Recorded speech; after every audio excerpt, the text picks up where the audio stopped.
À Joncheray, dans le territoire de Belfort, le caporal Peugeot et le lieutenant Mayer seront les premiers morts, français et allemands, 30 heures avant le début de la Grande Guerre.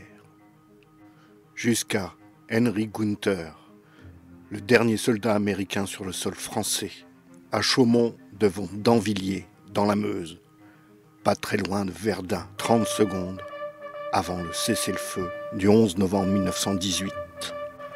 3 soldats, symboles d'une terrible boucherie qui fera 40 millions de victimes militaires et civiles. Nous allons découvrir, année après année, épisode après épisode, des petites histoires qui ont fait la grande histoire.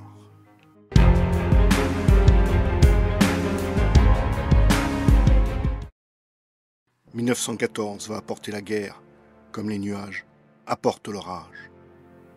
Depuis des siècles, les pays se partagent le monde à coups de sabre.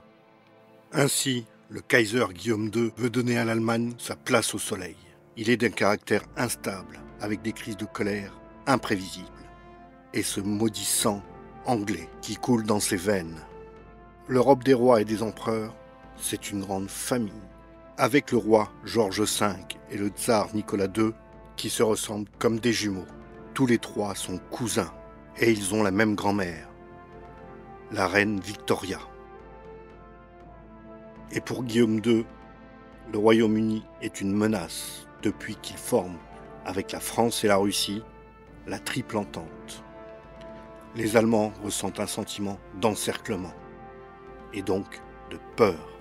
Leur seul allié, l'Empire austro-hongrois, dirigé par l'empereur François-Joseph. À 84 ans, sa vie a été pleine de malheurs. Le suicide de son fils, l'assassinat de sa femme, l'impératrice Élisabeth, que tout le monde connaît sous le nom de Sissi. Celui qui devrait prendre sa place sur le trône austro-hongrois, c'est François Ferdinand. Et François Ferdinand, l'archiduc, a énormément d'idées réformatrices. Le 28 juin 1914, un dimanche, la machine infernale va se déclencher. Et c'est à Sarajevo que le destin du monde a basculé. Dans cette Bosnie qui vient d'être annexée par l'Autriche. Où la Serbie s'y oppose, car elle veut s'unifier avec les peuples des Balkans. À Sarajevo, François Ferdinand vient d'échapper à un premier attentat. Un peu plus loin de la mairie, ils sont tués à coups de revolver. Ça sera ici la dernière image de François Ferdinand et son épouse Sophie Chotek. L'assassin s'appelle Gavrilo Princip, 19 ans, militant nationaliste bosniaque. Ce sont des Serbes qui ont fourni le revolver. Et cet attentat de Sarajevo, qui aura des conséquences incalculables, est d'abord perçu comme un fait divers. Ainsi, l'Allemagne va soutenir l'Autriche-Hongrie dans son projet d'invasion de la Serbie. Le 23 juillet 1914, les Autrichiens se préparent. Ils adressent un ultimatum à Belgrade. Laisser enquêter la police autrichienne en Serbie, comme si c'était une annexe austro-hongroise. Et cet ultimatum signifie la guerre pour la presse du monde entier. L'ultimatum rejeté, l'Autriche-Hongrie déclare la guerre à la Serbie. Le 28 juillet 1914, les premiers coups de canon résonnent, pendant que c'est la fête à Vienne. Puis c'est l'escalade. L'Empire russe soutenant la Serbie envoie des troupes sur les frontières austro-hongroises. Le 30 juillet, Guillaume II envoie un ultimatum à Nicolas II, son cousin, pour qu'il retire ses troupes de la frontière autrichienne. Et d'autant plus, Nicolas II va mobiliser ses troupes. Le 1er août 1914, l'Allemagne mobilise ses troupes et déclare la guerre à la Russie. Le 2 août, l'ordre de mobilisation générale est placardé partout en France. Les troupes allemandes vont occuper le Grand-Duché du Luxembourg, bien qu'il fût neutre. En même temps, l'Allemagne a sommé la Belgique de laisser passer ses troupes, mais son ultimatum a été rejeté par le gouvernement du roi Albert Ier.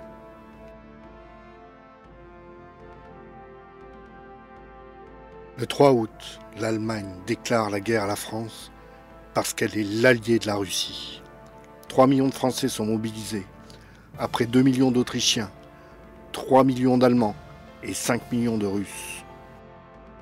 Malgré la triple entente entre l'Allemagne, l'Autriche-Hongrie et l'Italie ne va pas entrer en guerre. À l'aube du 4 août, sans perdre de temps, les troupes allemandes vont déferler sur la Belgique, en appliquant le plan Schlieffen pour l'invasion de la Belgique. Et là, direction les forts de Liège, avec une nouvelle arme, secrète, redoutable, comme en atteste encore le fort de Lonsin aujourd'hui. Il y a encore ici, sous ce cratère, 250 hommes. C'est leur sarcophage. Et cette arme secrète a été surnommée la Grosse Bertha, avec ses obus de 420 mm, pesant 796 kg. Les combats sont durs, mais il y a d'autres combats qui vont être aussi durs, voire plus durs. Les combats de montagne. Et je t'emmène dans les Vosges.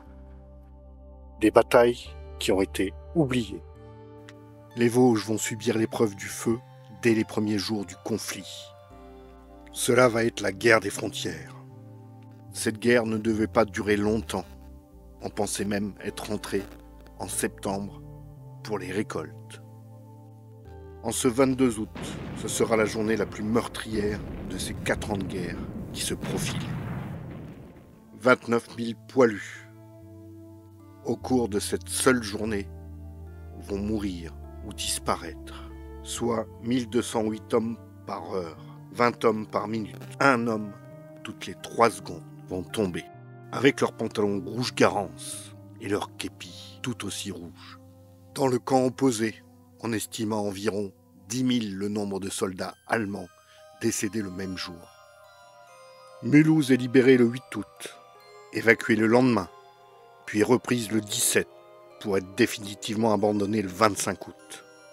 Münster est investie par les troupes françaises le 17 août, évacuée le 3 septembre, des éclaireurs ayant même réussi à pousser jusqu'aux portes de Colmar. Au début du mois de septembre, l'aile gauche de l'armée française retraite face à la progression de l'armée allemande. Paris est menacé. Le 6 septembre, le général Joffre contre-attaque pour livrer l'ensemble des opérations qui constituent la bataille de la Marne. Le général Gallieni, gouverneur militaire de Paris, a une idée toute simple. Utiliser les taxis pour envoyer des renforts à la 6e armée du général Monory. Le 6 septembre, on réquisitionne les taxis dans les rues de Paris. À 22 h, ils se rassemblent sur l'esplanade des Invalides. Ce sera au total 630 véhicules qui traversent Paris et qui vont chercher les soldats du 103e et 104e régiment d'infanterie. Et les soldats montent par 4 ou par 5 dans ces taxis pour les emmener vers le front. Ce sont plus de 3000 soldats qui vont être emmenés rapidement à une centaine de kilomètres de Paris. Enfin, rapidement, à 25 km/h de moyenne. Un excellent coup de communication, même si le rôle des taxis n'a eu aucun effet décisif sur les combats. D'ailleurs, la réquisition n'a pas été gratuite. L'armée paye les 70 012 francs de course. Les taxis avaient bien mis en marche leur compteur pour se faire payer la course. Les taxis de la Marne n'ont pas sauvé Paris. Mais ils ont contribué à alimenter le mythe et à ancrer et à associer la légende au combat victorieux et au courage des soldats. Mais après la guerre de mouvement, le front se stabilise au cours des mois d'octobre et de novembre 1914. Les lignes s'accrochent à la crête frontière, comme la tête des Faux, le col du Linge ou le Hartmann-Willerkopf. le HVK, le vieil Armand, celle qu'on a surnommée la montagne qui saigne, ou la montagne mangeuse d'hommes. Tous ces lieux de bataille sont desservis par la route des crêtes. C'est l'œuvre de l'armée française soucieuse, pour des raisons logistiques, de relier les quelques 80 sentiers qui menaient vers les crêtes et servaient à ravitailler les troupes. Avec ces 3 lieux symboliques, la Tête des Faux, le Col du Linge et le Hartmann-Wielerkopf, c'est l'occasion de découvrir des sites qui n'ont pas bougé depuis 1918. Des lieux qui n'ont pas été reconstitués, où l'on retrouve l'esprit, où l'on peut ressentir ce qu'ont ressenti les soldats il y a plus de 100 ans. Faire ce bond en arrière dans l'histoire, se mettre à la place de ces poilus ou de ces Allemands, sur un front qui n'a quasiment pas bougé pendant 4 ans. Et cette guerre de montagne est implacable, inhumaine, inflexible, aussi bien du point de vue des combats, du paysage ou du climat.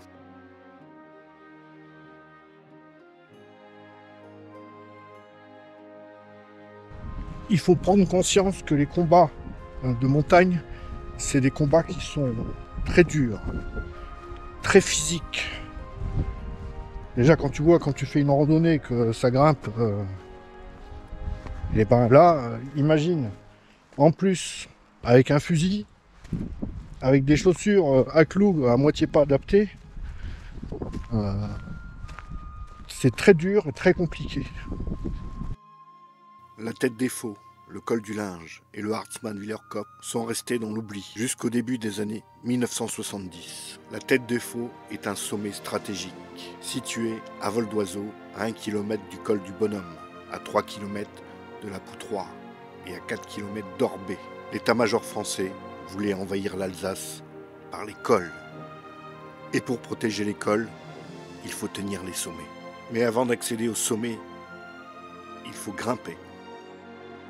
Ici, tout est d'origine, jusqu'au fil barbelé. Contrairement à Verdun ou à la Somme, on a rendu les terres agricoles. Dans les Vosges, les batailles des Vosges, on a encore toutes ces infrastructures qui n'ont pas bougé depuis plus de 100 ans. Parce qu'ici, il n'y a pas de cultivation. Les arbres ont repris place dans la nature, mais il n'y a pas de champs, puisqu'on est sur des montagnes. Faute de place au sommet de la Tête des Faux pour enterrer les morts, 2 cimetières vont être créés, d'un côté par l'armée française et de l'autre par l'armée allemande, des Bavarois. Le cimetière Kamm est aménagé en terrasse sous couvert forestier et entouré partiellement de murs de pierre de granit local. On y pénètre par un premier escalier imposant, puis on franchit un portique. Puis il faut encore grimper, et encore grimper, pour tomber sur ce bâtiment. C'est la salle des machines du camp allemand.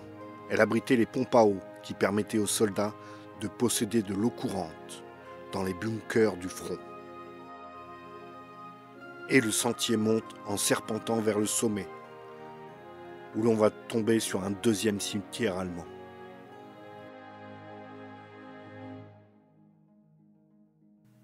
Puis, c'est l'infirmerie.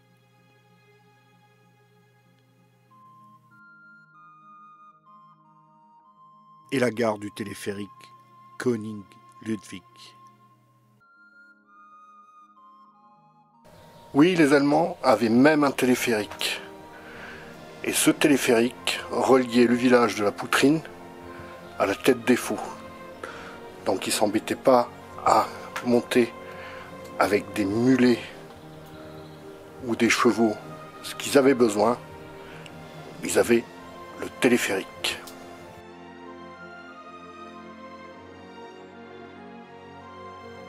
Et beaucoup plus haut, la gare d'arrivée de ce téléphérique.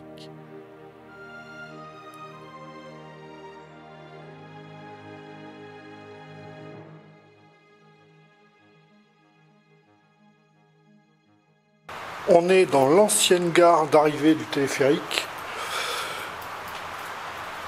Tu vois, c'est encore en état, quasiment, ça n'a pas bougé. Et en plus, d'ici partait un funiculaire qui montait jusqu'à la tête des faux. Donc tout ce qui était munitions, vivres, etc., etc., etc., montait par le téléphérique, puis jusqu'à la tête des faux par un funiculaire. Et si c'est pas moderne, ça. Sur celui-ci circulaient des bennes pour le matériel et des brancards pour le transport des blessés. À l'arrière de la salle de la gare d'arrivée sont visibles les départs de 2 tunnels effondrés qui montaient sur plus d'1 kilomètre vers le sommet de la tête des faux. Ces 2 tunnels étaient en fait des tranchées maçonnées, recouverts de poutres, de tôles ondulées et de terre. L'un était réservé aux piétons et dans l'autre circulaient des wagonnets tirés par un câble. En poursuivant, on débouche sur la roche du Corbeau, à 1145 mètres d'altitude. Mais ce rocher est un véritable fort retranché. Il est percé de part et d'autre par un poste de combat. Mais il faut encore monter pour atteindre le plateau de la tête des faux. Les Allemands ont élevé un mur qui monte jusqu'au fort du sommet. Un curieux bunker circulaire dont la date supérieure était soutenue par un gros pilier. Puis on débouche sur la citadelle allemande, à l'extrémité du sommet. Le mur arrive ici pour se raccorder à un gros bunker à 2 étages. La partie supérieure de cette citadelle est constituée de sacs de jute, remplis d'un mélange de sable et de ciment.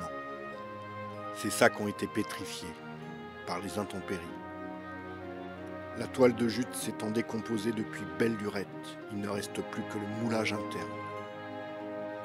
Les Allemands se considéraient chez eux et devaient défendre la patrie contre l'envahisseur français. Il n'était pas question de reculer, donc ils construisaient des bunkers durables. Là, on est sur des défenses allemandes. Ça fait 100 ans, plus de 100 ans que c'est là. Et ça bouge pas. Deutsche Qualität. Autour du sommet subsistent des kilomètres de fils barbelés, des centaines de chevaux de frise, dont les pointes présentent toujours autant de risques d'empalement qu'en 14-18. C'est le champ de bataille le plus élevé des Vosges. C'est le plus petit aussi en surface. 200 mètres carrés. Et le plus bref en durée. Il n'y a eu que 3 jours de combat et quelques escarmouches. Mais ce sont des batailles d'une violence inouïe, comme celle déclenchée le 24 décembre 1914 à 22h30 par les Allemands, jusqu'à 4h45. Pendant que sur d'autres fronts, on faisait la trêve de Noël, s'échangeant sur le No Man's Land cigarettes et alcool. Ce combat de la nuit de Noël aura coûté la vie à 137 poilus et à plus de 500 Allemands, soit plus de la moitié des morts tombés à la tête des faux. En une seule bataille sur toute la guerre.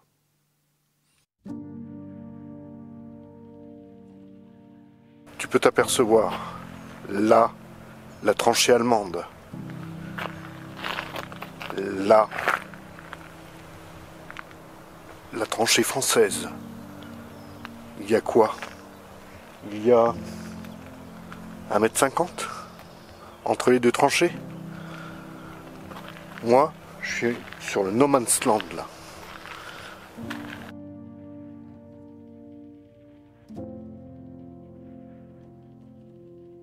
Mais bientôt, l'hiver vient. Et cet hiver de 1914 va être rude.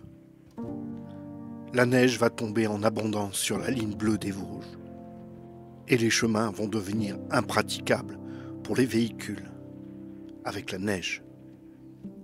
Alors on va essayer, avec des chevaux et des mulets, pour le ravitaillement, redescendre les blessés. Là encore, c'est un échec. Il faut se résoudre à acheminer les munitions et le ravitaillement à dos d'hommes, en mobilisant des centaines. Là aussi, c'est un échec.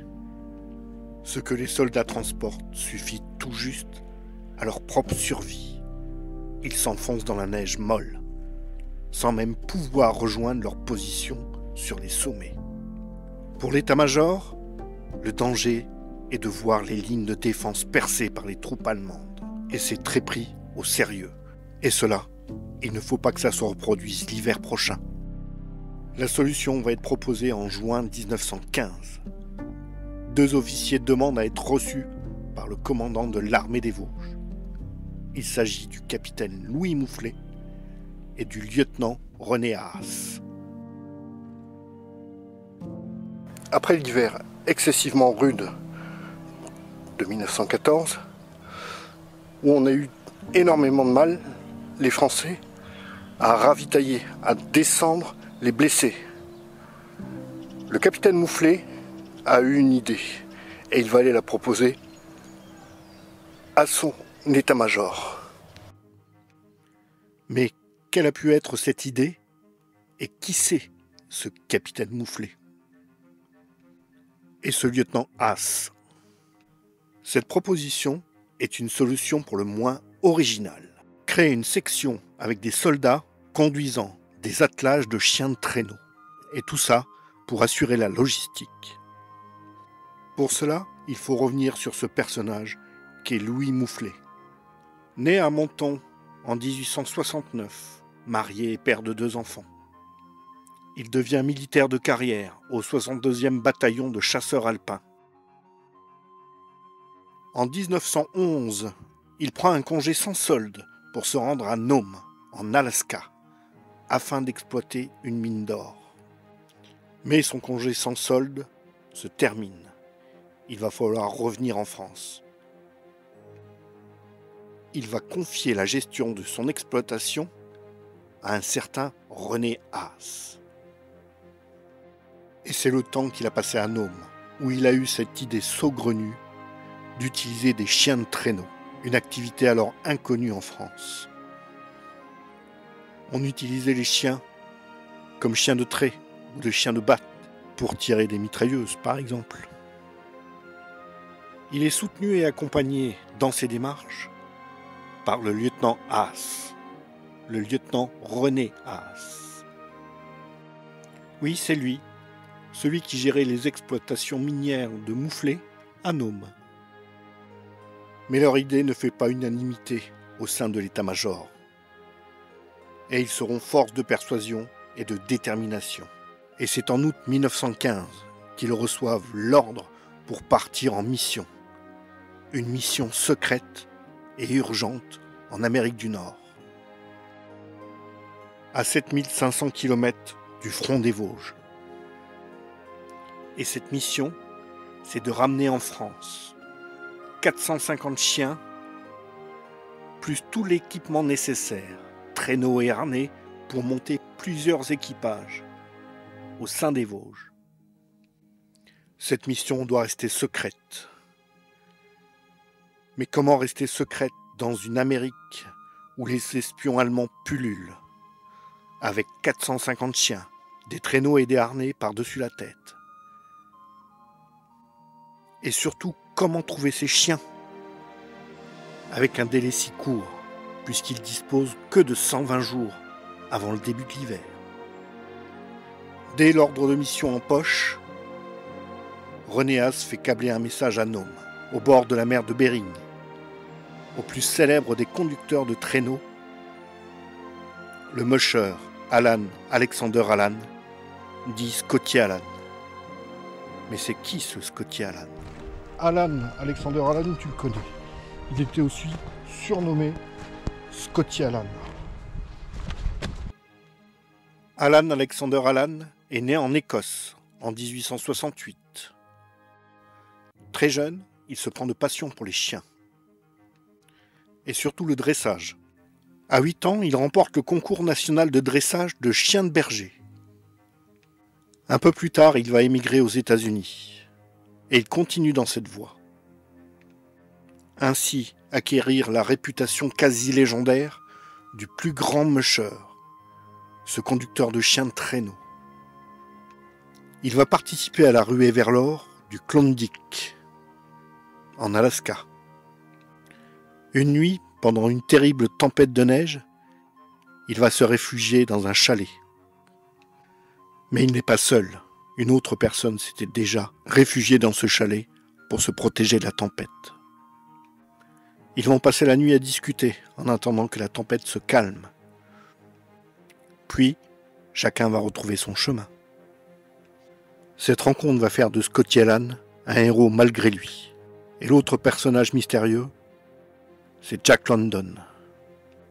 Et de cette rencontre va naître 2 livres. L'appel de la forêt et Cro-Blanc. Avec Scotty Allan comme héros en transparence. Donc naturellement, As lui demande son soutien afin d'obtenir 106 chiens de tête, ainsi que des traîneaux, des harnais et plusieurs tonnes de saumon séché. Le capitaine Mouflé et le lieutenant As arrivent à New York. Les 2 hommes vont récupérer à l'ambassade de France l'argent. 18 333 $ pour payer les chiens et le matériel. Puis les 2 hommes se séparent. René As part à Nome retrouver son ami Scotty Allan. Scotty va lui trouver les chiens en toute discrétion, en faisant une tournée des villages inuits pour rassembler les chiens, tout en laissant croire, afin de ne pas éveiller les soupçons, qu'il les achète pour son chenil. Mouflé, lui, quitte New York pour se rendre à Québec,